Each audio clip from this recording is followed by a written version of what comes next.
Well, hello everyone, I'm Brandon Bonifer and you are on Focus. And today you're looking at a powerful image. This image was captured by a local farmer just west, I believe, of Marshfield. And it really sends a message to what is taking place in our dairy industry right now. And I am lucky and privileged to be speaking to one of the owners of that farm, Josh Meisner. Josh is from Normie Lane Farms. Josh, thank you for being on a call with me. How you doing today? Good, really good. Sun shining, a lot of work being done, so things are well. And I appreciate taking a few minutes. I know, obviously, I've seen a lot of different farms out there getting the dirt worked, and I imagine you guys are doing some of the same things. And that's kind of what brought up the picture that we saw that you guys posted. I believe your son posted you yesterday, and it's just a really powerful image. And we'll talk about that image and how you guys captured that. But first, I want to learn a little bit of background on your farming operation, how large of dairy you have here, and what does a kind of day look like for you? Yeah, so I'm a third generation dairy farmer. My grandpa and grandma started the farm here in Chile, just west of Marshfield, back in the late 40s, and we just, naturally, as as most farms do, we've naturally progressively grown through the years, size wise and family wise, and we're currently sitting at we milk 2,500 cows here at the dairy, and we farm about 5,000 acres of crops. And so what's going on today is the weather's been beautiful. It's a night and day difference from a year ago. The spring has brought us, so we're out putting seeds in the ground, planting corn and alfalfa and some grasses.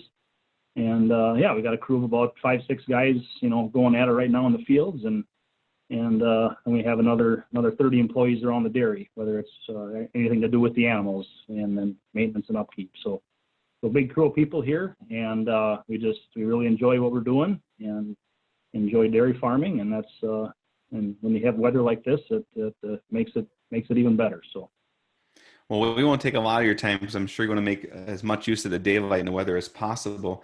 But over the last 6 to 8 weeks here, as we have experienced this pandemic, this health pandemic that's affecting everybody across the globe, we've seen a lot of different narratives when it comes to the dairy industry. We've seen some of the headlines now in, the beef industry and the pork industry, and that, there's some impacts and shortages being take place there. We've seen the famous photos from the southeast side of the state of milk being dumped because of the supply chain and in the matter in which, the milk gets from the farm to the table, has been really disrupted with the closure of restaurants and different food service providers. And then we even seen some limitations of milk in the retail stores as people kind of shift their buying habits. The kids aren't at school and they're not drinking the carton milk, but now they're at home and they're drinking a lot more bottled milk, gallon milk. So just the whole industry has really seen a lot of effects because of this pandemic in the last 6 to 8 weeks. How, as a family-owned farm and just someone in the dairy industry, how have you been able to, cope with that or just embrace that and make the best of it? Yeah, so we're first and foremost, it's very real. What's going on around the state as far as the milk dumping and all that is very real, and it's affecting a lot of people. We've all along felt very fortunate and are very fortunate that we're in the rural area that we are, and are associated with the local cheese plant here, being Nasonville Dairy, and we have not been affected by having to dump any milk. And our people have been healthy and all that. So we feel very fortunate to be in the situation we're in, compared to a lot of others around the state and around the country.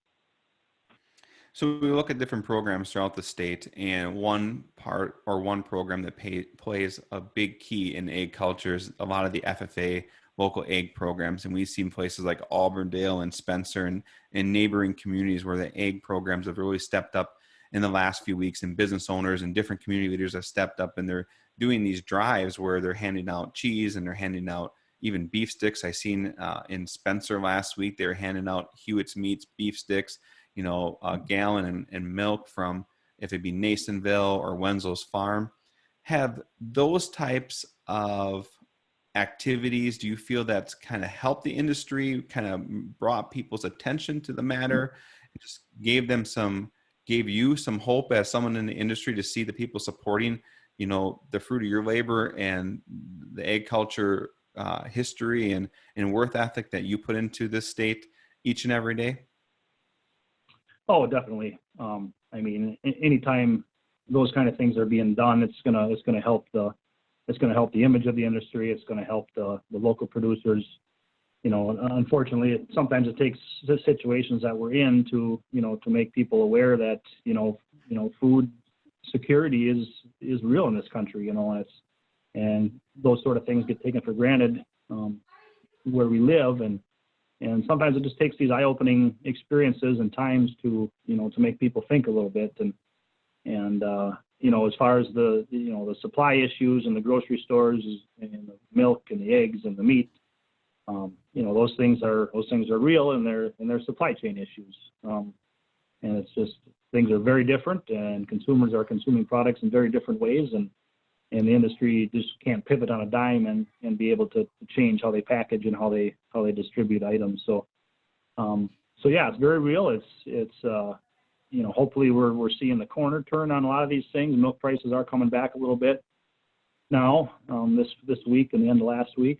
But yeah, we gotta keep moving forward. We gotta keep controlling what we can control, and just educating consumers. That's I said before we got on this call, Brandon, that's something that we as producers just don't do a good enough job with, and we're trying, we're getting better, but we need people and outlets to do some of that for us. Well, and I think you had a pretty powerful message, at least that I saw this morning. We're hopefully get to share it with many more. It's got to be one thing being someone that's a third generation farmer, and then seeing that your sons and maybe others too. And I don't know the full background of your family. Maybe you can elaborate a little bit about what your family all does on the farm itself. But knowing that your son took an aerial picture, and I'm sure there was other family members that were involved in making this, visual aerial display that said "Go Milk." And as you guys are looking at it now, I woke up this morning, I saw that your wife had shared it, and it just gave me, the sun wasn't up yet, but it just gave me a whole brightness, a whole positive outlook on what's in front of us. And I think that's what's so great about, us as individuals, us as a rural community, us as a nation. We really look at some of these situations, and we find ways to embrace it and embrace each other. Little background, how did you guys come up with the idea? I mean, was this part of a plan, or did you just get out and you're going to start tilling the field, and all of a sudden, hey, I have this idea, and you spout Go Milk? Yeah, so it was so I was out in the field, and Emma was coming to switch with me, and he was waiting on the end of the field for me, and he's got a drone now, so he had it out and was above me taking some pictures and taking some aerial video on that while I was still in the field. And then I got to the end, and I stopped, and he jumped in, or I jumped out and talked to him. I said, yeah, I was thinking about writing something in the hillside up there. He said, oh, you should have. And he goes, well, let's do it. I said, all right. So I said, what do you want to write? So we had a little time, and wasn't a huge hurry at the moment. So we hemmed and hawed about what to write, so Go Milk actually is a little bit of a mantra that we use. I actually put it on my license plate on my pickup truck a couple of years ago. Got Milk was taken already, so I threw on some different ideas, and Go Milk was my next option, I guess. So just kind of a you rah rah, Go Milk type of thing that I put on my license plate, and that's got a lot of attention. Everybody likes it, and got a lot of comments on it, and so we decided, well, we'll do that. So it took us 10 minutes to do it, and then he jumped out and flew his machine again and took some photos, and yeah, those kinds of things. It was just something fun to do and on a whim, but after it's done and you post it, and you don't realize how kind of made an impact all of a sudden. Absolutely. And I have to imagine your ability to write words with a tractor and a plow, I imagine, is way better than my ability to write on paper and pencil. So I applaud you for that. A little pun there. How did you guys grid that out? How did you write that? I mean, even the circle, did you use GPS? 10 minutes is not a lot of time to think through it, or it's just from all your experience and having to till the land that you just kind of knew what you're doing? I guess so. I just kind of knew what I was doing. Yeah, like I said, it didn't take us 10 minutes. We just went out and kind of you'd see where we were a little bit, from the tractor. You're up a little bit in the tractor, and you can see a little where you're at. But yeah, I guess it was just kind of a freehand type of thing, and I guess I can call myself an artist now, huh? Yeah, you can. And your son obviously is a pretty good photographer, so I might have to use him a time or two.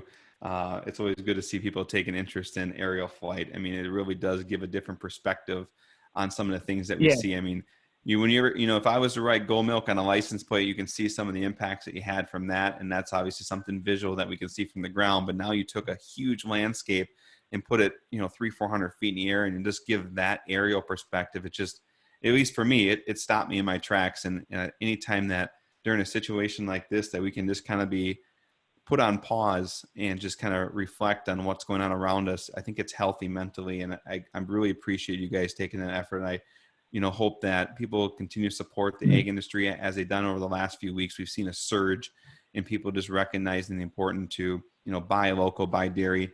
Talking to Mark Knoyer a couple weeks ago, he really brought to light the something for me, is that on the bottom of every single dairy product, there is a number that's punched on it, and followed by a dash, another number. And for those that don't know, the first number, if it's 55, that tells you that you're serving a Wisconsin processing plant. So that hmm way, if you buy milk and there's 55 on the bottom, it's coming from Wisconsin. The next number will tell you if it's coming from places like Nasonville, Grassland, Lynn Dairy, or wherever it may be coming from. But that 55, I think, is really key, especially as you're making some of your decisions right now on how to feed your family. That number, I can tell you, and I can promise you, a purchase from there is going to keep more dollars in our state, and especially in our dairy region. So just be conscious of that, guys, as you're out there, putting together your grocery list, or just thinking about what you might do for a weekend meal. Josh, I appreciate everything you do with the sun out at this time. It's just before noon, and we got a little bit of cloud cover, but it's still looking very beautiful. Any last words before we go, or any thoughts you want to share with the community about this or anything other? Yeah, I just I like doing things like this. Like, we don't do it enough, but it's very important to get to get positive images out there of the industry and dairy farming and what we do. And it's the guys are out there working very hard right now. Jared, the cropping manager, and making sure the seeds are getting in the ground. But at the end of the day, it's about the cows, and it's about somewhat about a way of life. But we, like I said, we love what we do, and we're, the more we can get consumers, in line with why we do things and how we do things, and how healthy these products are for you, it's just going to be a really good thing. Sounds good. Josh, thank you for joining me today. I'll let you get back on the farm. For everybody tuning in and listening, if you like what we do, go ahead, hit the subscribe button, follow our page. We're going to continue to give you the coverage that matters most in our rural area. It's important to share individuals, organizations, and small businesses that are making a true impact. Josh and his family at Normally Farms is definitely making an impact today. I'm Brandon Bonner for OnFocus. Until we see each other again, stay tuned.